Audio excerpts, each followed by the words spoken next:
All right, people. This one's for the men. This is for my boys. I'd like to preempt this by saying that we're living in, there's this beautiful monarch butterfly that keeps gracing me with its presence, and it's big too. It's a big butterfly. It's just so pretty, and it was like floating right by me. Sometimes, I think I said this in another video, the hummingbirds literally come right up in front of my face. Oh my God, it's incredible.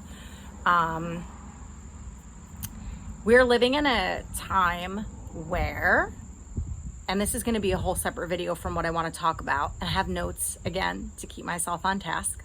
Aren't I so cute? We're living in a really interesting time where men and women are being divided. I mean, there's division, you know, the polarization is insane, but there's a lot of role reversal happening. And although I'm going to be speaking about men's hormones and testosterone in this video, I want to acknowledge that as a woman, I see this, what's happening to men. I think it's also happening in its own way to women, where we're being more emasculinated in a weird way with this whole boss babe culture of women who have to do it all and be it all. I have learned as I mature that this is very much a turnoff and a put off to most men. There are those men out there who like think it's so great to have a woman who wants to do all the things that a man can do. But I think I can understand why a high majority of men are very off-put by that. Yes, you want your woman to be strong, but I think there are just definitive things that define a man and a woman, and I don't think that there's anything inherently wrong with that. I don't want to do everything that a man can do. There are things that, you know, I embrace and I love about my womanness, my femininity, and I have very strong masculine energy, and I have to fight really hard sometimes. You know, my mom used to say to me, this is true. This is a little bit, no, don't really get embarrassed about much, but this is a lot to divulge. But my mom used to say things to me like, you know, you have a vagina and breasts, right? Because I ran with the boys. I mean, I was a tomboy. I really love being around men. I love working around men. I love having male companionship. I just really love that energy. I'm working in one atmosphere, one job that I have right now, and it's predominantly women. I'm going to say this out loud, and it's going to piss a lot of women off, and I really don't care. All these women who think like, well, if the world was just run by all women, sorry, ladies, that's not the answer. You know, it's not doing great with it being run by all men, and it wouldn't do great if it was run by all women. We need each other. We provide a really lovely balance if we are receptive to that and let it in. And I love working with and around men. And I've been in multiple situations where it was all women, and there's a lot, women are fiercely competitive with each other. They're very catty and petty with one another. There's a lot of jealousy. There's a lot of competition. I have worked in 2 offices with just women, and it was hard and intense. When a man walked through the door, I wanted to like kiss their feet. So there's a lot of role reversal. This is why the dating world is a shit show. So I just want to acknowledge that I think men are being very feminized in a way. And sorry, there's a bug under my arm. Oh, it's a little baby spider. It's Animal Kingdom. Ace Ventura. It's like Ace Ventura's paradise. There's always something on you, attacking you, near you, hovering. Anywho, so I just want to acknowledge that. As a woman, I see it happening. I don't love it. I don't think it's healthy. I'm not really in line with the postmodern feminist movement. The feminine movement was created for very specific reasons and very valid reasons, and it's gone like buck wild. And, you know, that's not something that I stand for or represent.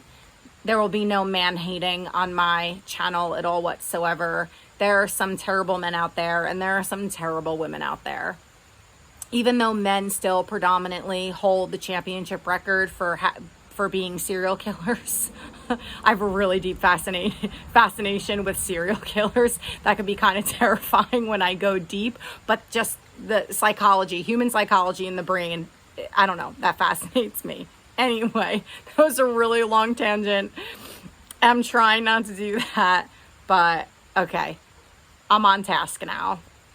Here we go. You ready? I'm so serious. Men's testosterone levels are testing the lowest they ever have in the history of the world. If you listen to hormone experts, doctors like Dr. Amen, who I love, I will talk about him incessantly. I just adore him. It's spelled like Amen. He was just in another video saying, we've never seen this before. And quote unquote, he said, we are poisoning men. Now, this goes for women too, but I'm going to focus on men here. Phthalates and parabens, everything you're eating and drinking out of plastic is killing our hormones. This goes for both sexes.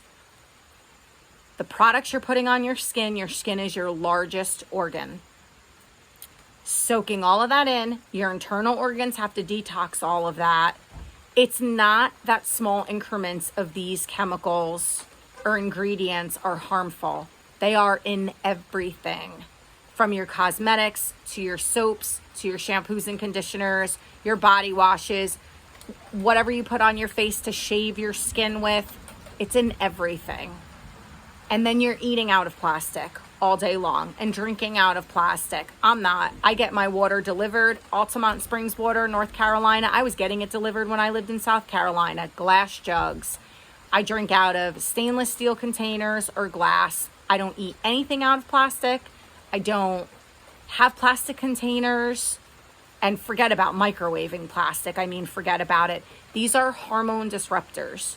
Now, there's things that you can scan in a product. You can go on the EWG website and it'll tell you, I think it's like the Dirty 30. And then the top 10 of toxic ingredients and foods that should be organic. They have, all of this stuff, from beauty care to regular foods. It is so vital. Our bodies are not designed to be processing and detoxifying all of the herbicides and the fungicides, all the things that we're doing to the food system and then bombarding our body with all of this crap. I make a lot of my own products. I've been for a long time. I used to even make my own deodorant and toothpaste. I've since stopped that, but I buy very specific things. Does it cost more money? Yeah. My lifestyle's not always cheap. You could pay the farmer or you could pay the pharmacy. It really comes down to that. And you know why I like that saying so much? Not only is it clever and smart, but it's so snarky and sassy at the same time. And that's such a juicy combo right there, right? You could pay the farmer or you could pay the pharmacy. So pay attention, men. There are ways to increase your testosterone. Weight training, huge. Number one way, weight training. Diet, very big. You can take all the supplements in the world, but if you keep putting all this garbage on your skin, so if you use like a shaving cream, I recommend getting something natural and organic. Pay the extra couple dollars. Really pay attention to the soaps, the things that you're putting on your body. Even artificial fragrances in the home, like those plugins, those Glade plugins, sorry, I'll gag. I will vomit if I come into your home and I smell that. Oh my God, just grosses me out. I can't handle it at all. I get so irritated, clogs my sinuses, feel like I can't breathe. Like, that's a real thing. There are people with hardcore chemical sensitivities because it's just not good. We're not supposed to be breathing in these Glade candles, whatever, Yankee Candle Company. It's all artificial. It's all artificial fragrances. You're breathing that in. I mean, it's really not good. I've been on my daughters about this, oh mom, you're so stupid. You're so over the top. Again, I'm someone who's been doing this for like 20 years now. And all my friends thought I was crazy, and my family, my dad used to introduce me as his daughter from another planet. Everyone thought I was a total idiot. I was too disciplined, too rigid, too over the top. And look where we are now since post-COVID. Everybody's talking about all of this stuff. So I don't want to sound lecturing. I really don't mean to sound like I'm lecturing, truly. But you know what, man? You know what really turns a woman on? When you're ready to go, boys. We want you ready to go. That's hot shit right there. Be ready to go. So we need those testosterone levels up. For every woman out there, for the love of God, please, please, get it going. Get it going. I'm being a little bit of a wise ass. I'm really advocating more for your health, but you know your testosterone levels will affect your libido. And we are seeing huge dips in that. Huge dips in that. So there are lots of reasons for you to be motivated. And if sexual encounters, healthy, mature, responsible sexual encounters where you're not ghosting people and acting like an immature idiot, not bringing people into third-party situations and acting like an ass, don't do those things. We know you shouldn't do those things. Women shouldn't either. 100% flip the script. But I am concerned for men with this. It does affect women in the same way with our hormones. So no phthalates, no parabens. Go on EWG. There's ways to scan ingredients. But for the love of God, just read the ingredients. Just train yourself. You are the best nutrition detective. You are the best educator for yourself in your life. It's not hard to do. It's like that one extra step. That one extra step. If you're in a partnership and, you know, you talk to your lady about this, let her take over the shopping then. Just say, hey, make sure it's organic, make sure it's natural, make sure it's rated well. I mean, you could just Google it, like, what's the rating on this product? But we really, really want you to have healthy testosterone levels so we could all have the most fun possible. Love you, boys.